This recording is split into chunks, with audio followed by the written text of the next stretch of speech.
Here's an image we all know well. It's an image which is in many ways a symbol of our times. It represents what is perhaps our greatest technological achievement so far, the step out into space.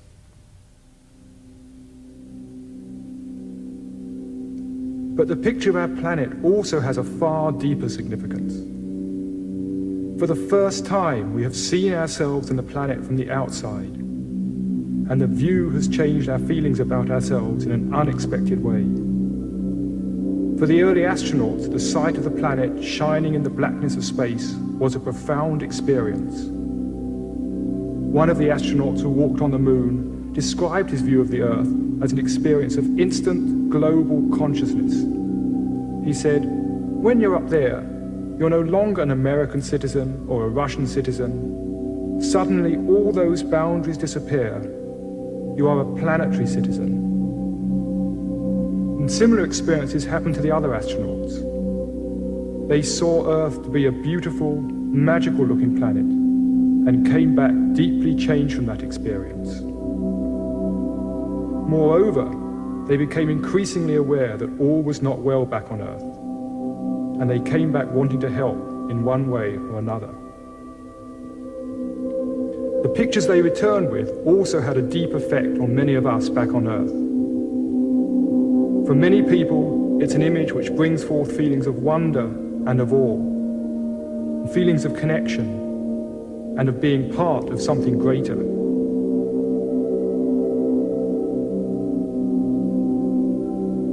In some respects, the picture of our planet is a spiritual symbol of our times.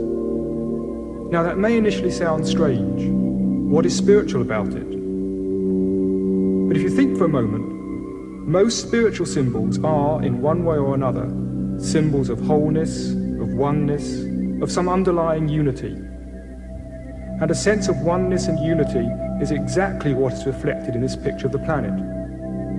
It symbolizes the growing awareness that we are one humanity living on one planet and with one common destiny. This is why the picture of the planet is so powerful, and why it has become such an important symbol for all of those who are concerned about the fate of humanity and creating a better world. And there was another awesome realization which struck some of the early astronauts. Looking back at the Earth, it seemed that maybe the whole planet is a single living organism.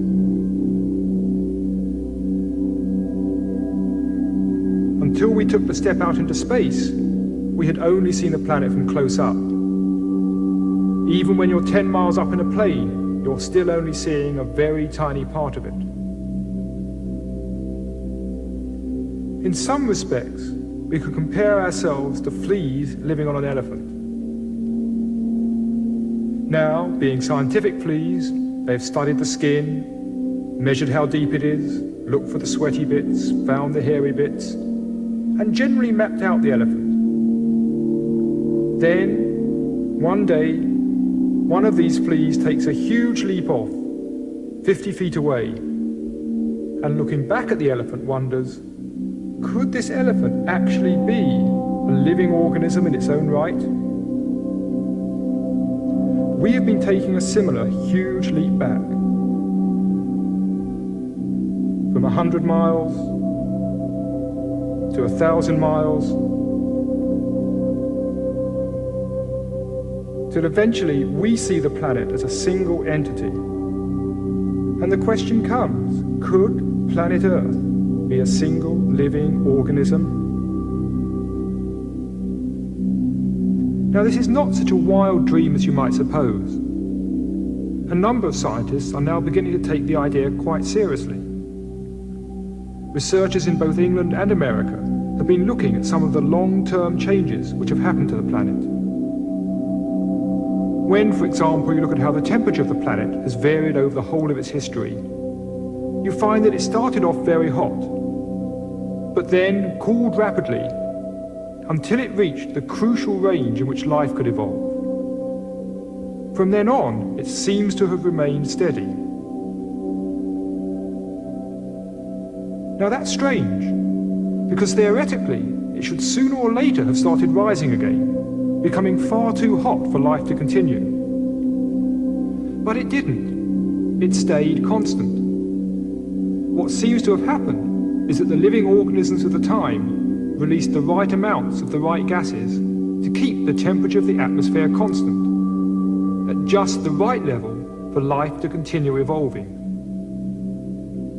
Now that may sound an amazing coincidence, but it's no more amazing than the fact that our own bodies sweat when we are hot and shiver when we're cold, maintaining ourselves at a constant temperature. The salt content of the sea also shows an interesting degree of self-regulation. Salt is continually washed off the land into the sea, and at such a rate that it would take only 80 million years for the oceans to reach their present concentration. So theoretically, the oceans should by now become one huge dead sea. But they haven't. In fact, the salt content has remained remarkably steady. Somehow, small organisms in the sea have absorbed just the right amount of salt to keep it constant. These are just two of many examples which have led scientists to propose that all the living organisms on the planet together function as one huge self-regulating system, a theory known as the Gaia hypothesis, spelled G-A-I-A, after this lady, who is the Greek Earth Mother goddess, Gaia.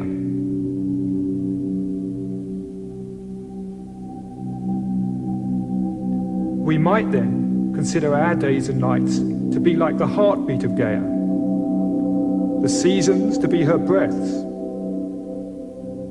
the tropical rainforest resemble the lungs, and the oceans are like the circulatory system. So, if the whole planet does behave like a huge living system, what, we might then ask, are we doing here? What is humanity's function in this system? To get some perspective, let's go back and look at how we came to be here, at the whole evolutionary process which has led to us. According to current scientific theory, the universe started with a big bang. Pure energy, light. In the beginning, there was light, something science and religion actually agree upon. Then this energy quickly condensed into electrons and protons, the first elementary particles. And then these very simple particles began combining to form the first simple atoms, which themselves began collecting together to form more complex atoms, and more complex atoms, until the whole of chemistry had evolved. Next, these different atoms came together to form molecules, like this amino acid, one of the basic building blocks of life. These, over time, began stringing themselves together to form much more complex molecules, like DNA, containing millions of atoms. These molecules then grouped themselves to form the first simple living organisms, bacteria and algae.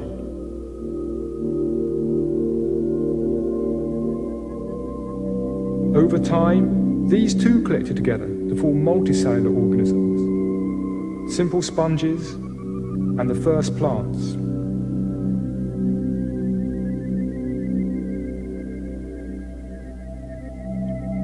This process of progressive complexification and organization continued, leading eventually to the first fish. Now, fish represent a very significant stage in evolution. For fish were the first creatures with a skull and a spinal cord. And inside was the delicate nervous system, which now, for the first time in history, was protected by a case of bone. And from then on, the main thrust of evolution has been in the development of the nervous system. As we move on up through evolution, the external changes are very clear. The gills have become lungs.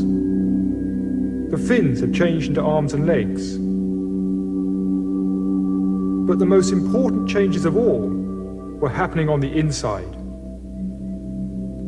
The nervous system has become unfathomably complex. And today, the most complex nervous systems known on this planet are to be found in dolphins and whales.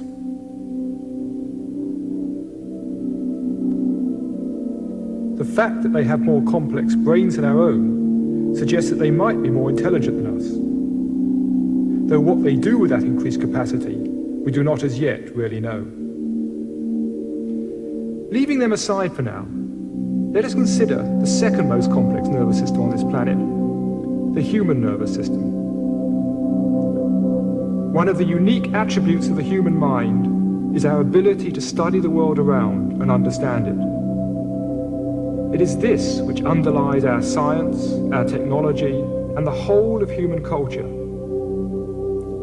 We are, as we have seen, a product of this long evolutionary journey, through the evolution of matter and the stars, through the evolution of life and simple organisms, to the stage where now, with us, evolution has reached the crucial stage of complexity whereby it can look back on the universe. Whether we are studying a stone, a leaf, or looking out into the heavens, we are the universe's way of beginning to explore itself. We are a star's way of exploring the stars. And the same could be said of our inner reflections. When we turn our attention inwards and begin to explore our own minds and discover deeper levels within ourselves, we are the universe beginning to investigate its inner dimensions.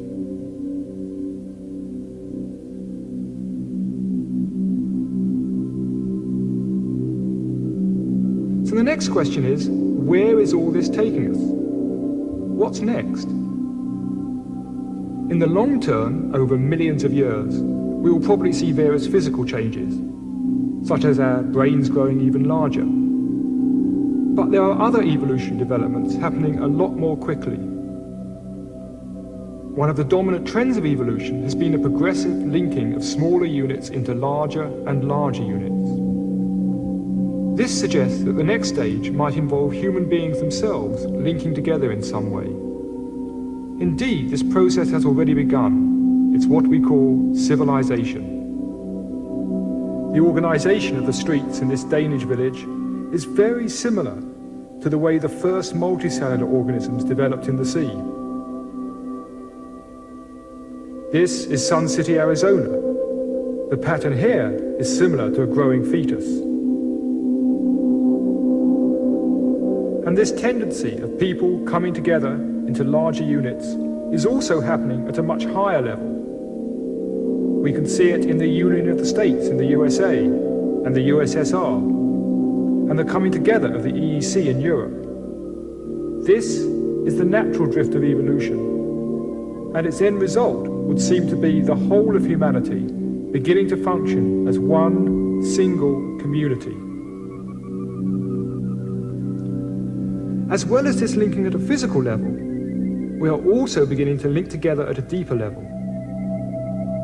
As a result of the information explosion, telecommunications, and the birth of computer networks, we are beginning to exchange information with each other wherever we may be. We are beginning to share our thinking. We are beginning to connect up mentally. We are beginning to link mind to mind. And as we begin to understand each other, an even deeper level of linking is occurring. A linking of soul to soul. We are beginning to appreciate our essential unity and oneness. So the next stage of evolution could be humanity beginning to link together, physically and mentally, beginning to work and function on many different levels as an integrated system.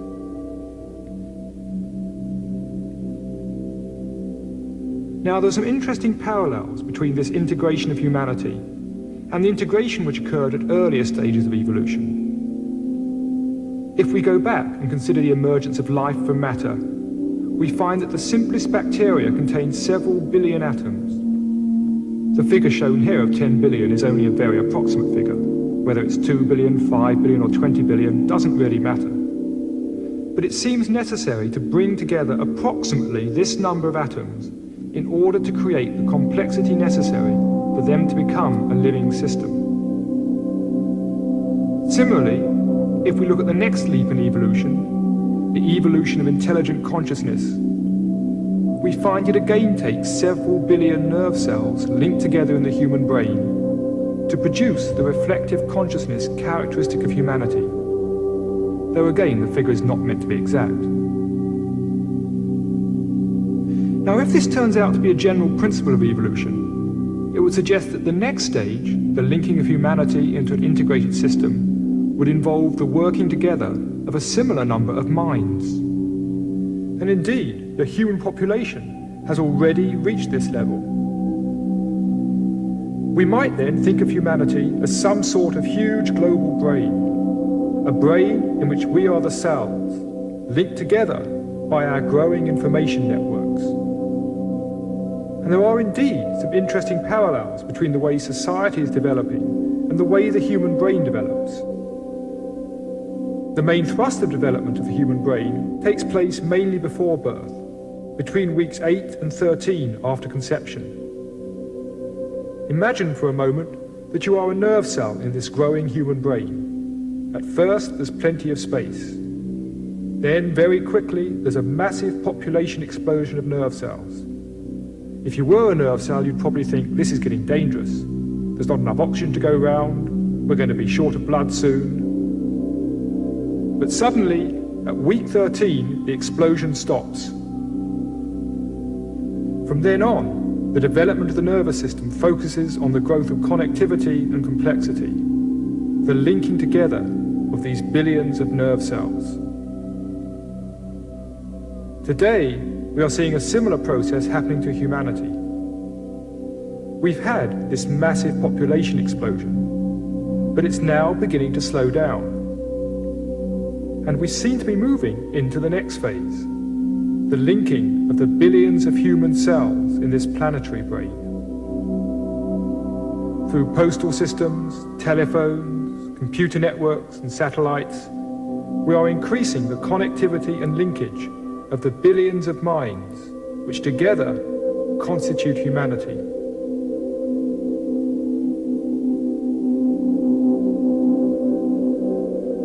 Now, all that I've spoken of so far is the good news. The bad news is that our rapid development is also threatening the welfare of the planet. In some respects, we seem to be very much like a planetary cancer. It's interesting that if you take a photograph of a city from the air and look at the way the city spreads out into the environment, it's very reminiscent of the way a cancer grows in the body. This, for example, may look like Los Angeles from the air, but it's not. It's actually a cancerous tissue in the human body. But take a good look at it. Notice how it's growing, and then compare it with this.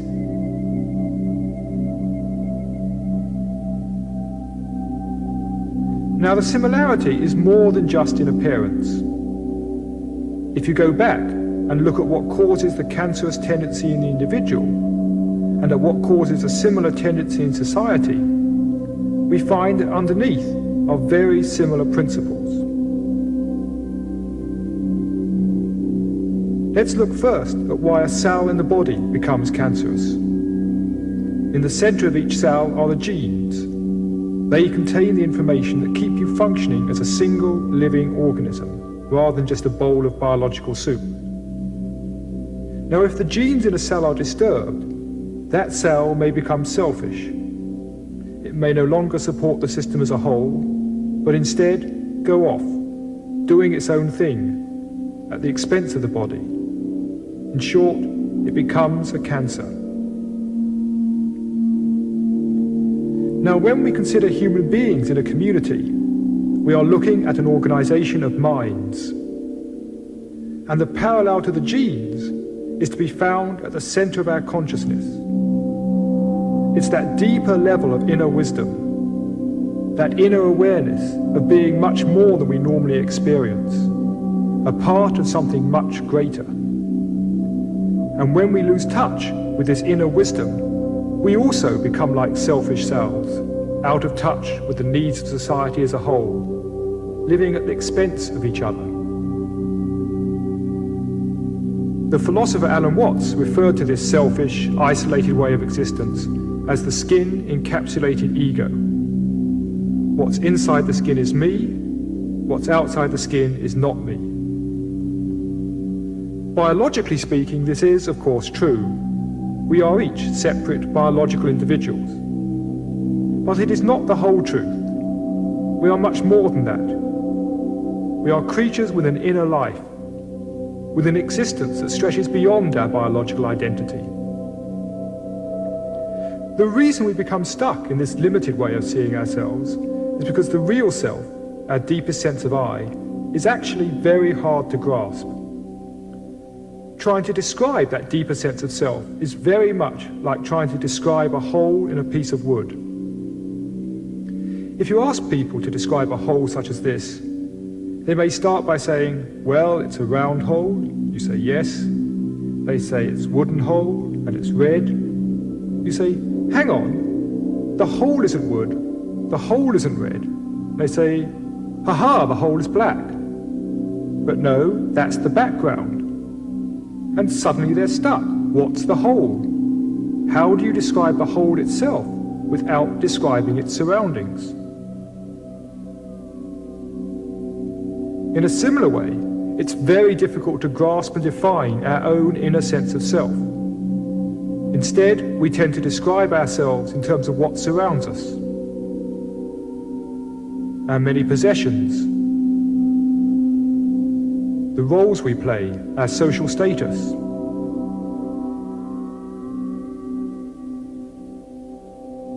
Our beliefs, both scientific and religious.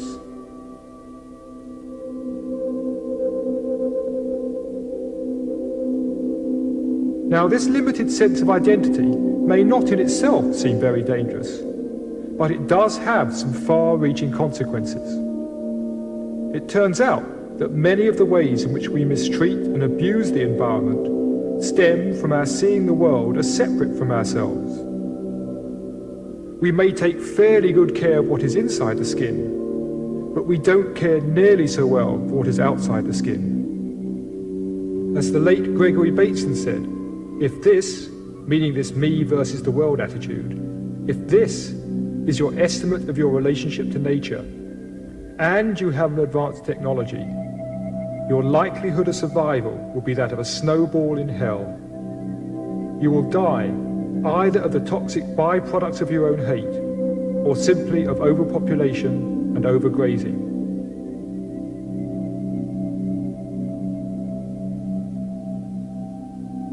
And Bateson went on to say that if I am right, the whole of our thinking of what we are and what other people are has got to be restructured. The most important task today is to learn to think in a new way. I would actually go a step further and say the most important task is to be in a new way, to experience, to be conscious in a new way. We need to make the shift from this, the skin-encapsulated model of the self, to this, what some have referred to as leaky margins. The boundaries are still there, but they are much less solid. In addition, we now experience a greater oneness with the world outside. Such a shift of consciousness could play an important part in the next stage of our evolution. If we go back and look at the previous major steps in evolution, we can see that each stage became a platform for the next. Energy led to matter, matter led to life, and now life has led to consciousness. Thus, the spearhead of evolution is now the human mind.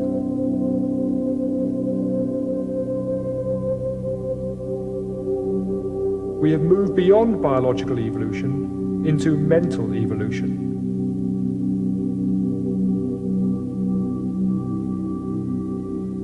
Thus, it is not changes in our bodies which will now determine the future, so much as changes in our thinking, changes in our perception, changes in our attitudes.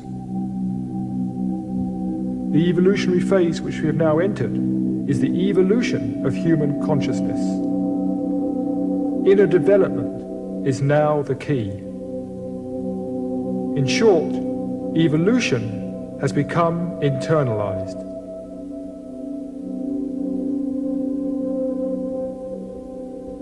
And these changes are happening much faster than we might at first suspect. Recent data shows that inner evolution may soon become very widespread in our society. If we look back at the past distribution of human employment in the West, we see that the major focus for centuries was agriculture. Most people were employed on the land. That continued up until 1900, when a new curve took over: industry. Industrial work became the dominant use of human time. We entered the industrial age. And the industrial age continued until 1975, when a new curve took over: information processing. And we are now very much in the information age.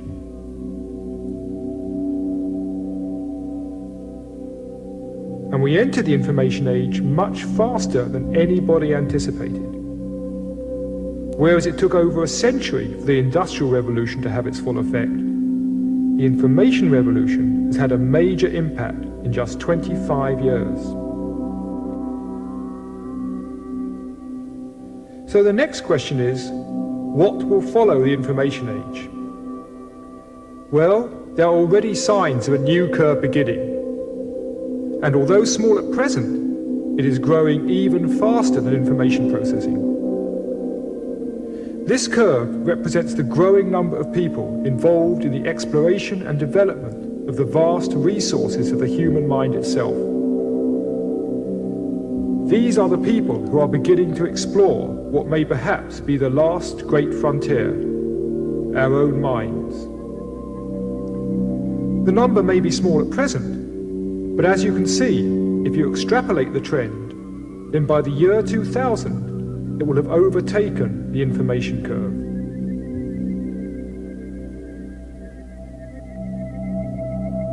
What we would then see is a very major shift in values, as more and more people discover a deeper sense of unity and purpose, and, letting go of their petty, selfish ways, beginning to function more in tune with humanity and the planet as a whole.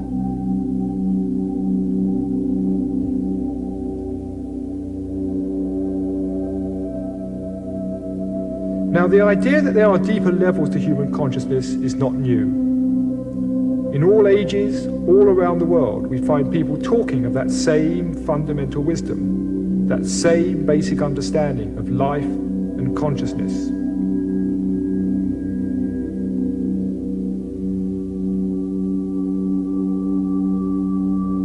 Here I've symbolized these different people at different times by different colored dots. Now, when any particular teacher died, his message was forced to spread by word of mouth or be written down on parchments, with the result that as his ideas began to spread around the world, they inevitably became distorted and absorbed by the culture of the time, with the result that very little now remains of the original wisdom. But today we are in very different circumstances. Firstly, hundreds upon thousands of people are beginning to discover the hidden potentials of the human soul. And secondly, books, tapes, television, computer networks, in short, the whole information revolution has given us the means to share these discoveries with each other without the information suffering the distortion and misunderstanding that was inevitable in the past.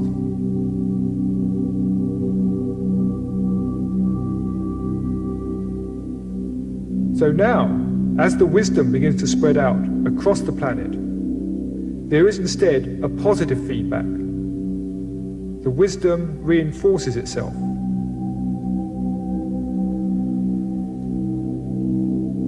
Rather than dissolving, the wisdom builds upon itself. Such an inner awakening could be the crucial ingredient in the linking of humanity into an integrated society. A society in which we are linked spiritually through an awareness of our inner unity, an awareness that we are all part of something greater. And at the same time, gaining a greater awareness of our individual potentials and uniqueness.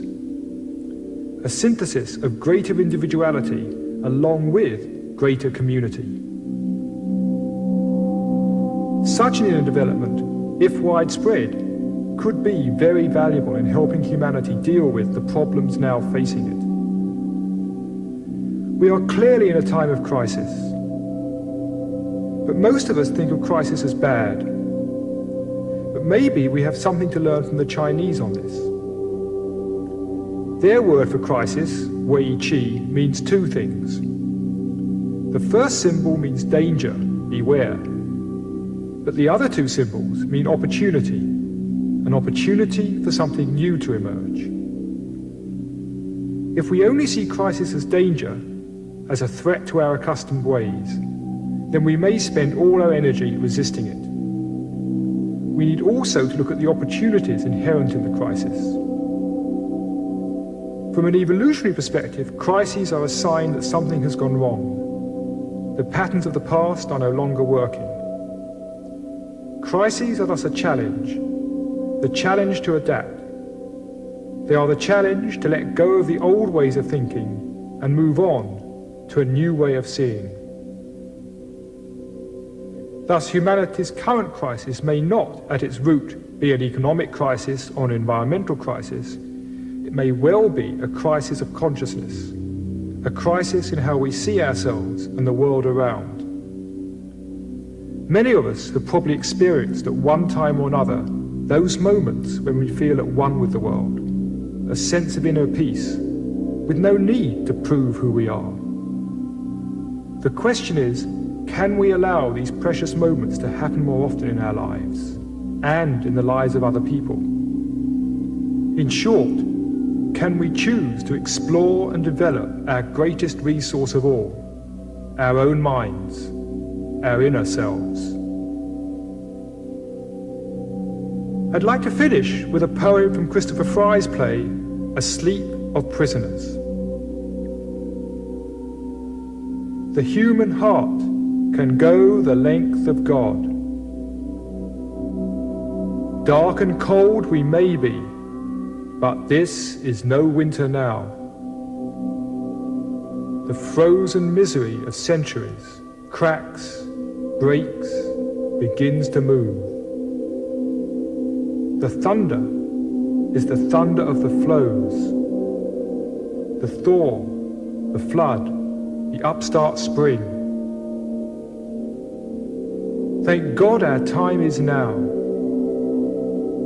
when wrong comes up to meet us everywhere, never to leave us till we take the greatest stride of soul man ever took. Affairs are now soul-size. The enterprise is exploration into God. But where are you making for? It takes so many 1,000 years to wake. But will you wake? For pity's sake.